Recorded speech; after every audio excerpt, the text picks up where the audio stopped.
Well, not initially, but eventually. All right, all right. Is there anything more you want to tell us about that? No. Okay. Actually, this was one of the hardest things about putting this book together, was the question of how much to tell and how much not to tell. Because the readers, of course, want to know everything. And I knew some things, and you know, I shared some of them with my editor, Ann Grohl, and some of them with Elio and Linda.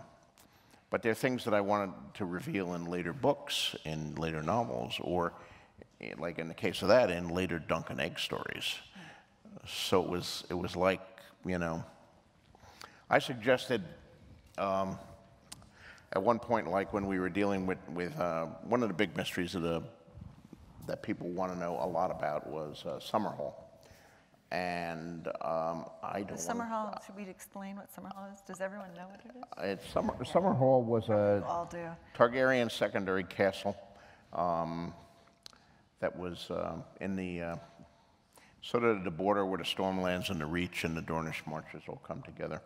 And it was home castle to Egg's father in the Dunk and Egg stories, and to some other Targaryen princes during a certain period of time.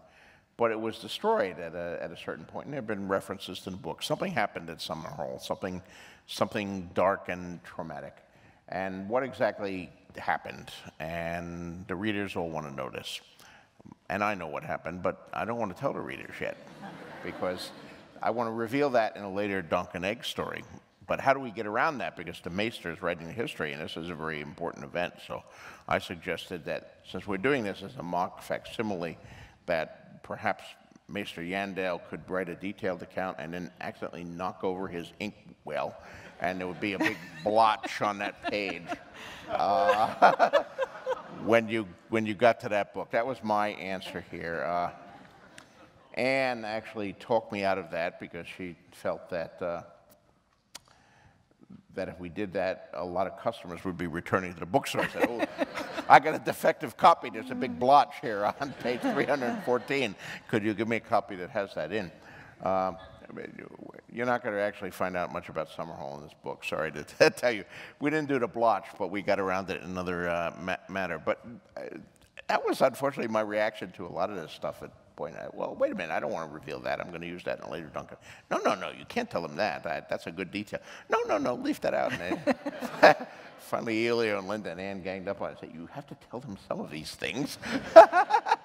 So I did, and actually I made up, you know, there's amazing amount of new material in this book, and stories that I made up just for the book, and stories that I eventually was going to include in the novel, and they'll still be in the novels and the Dunk and Egg stories, but if you read this, you'll already know somewhat of what has happened. So there's lots of new stuff in here, but I still have mixed feelings about telling things like that duel with Sir Baratheon and the Laughing Storm.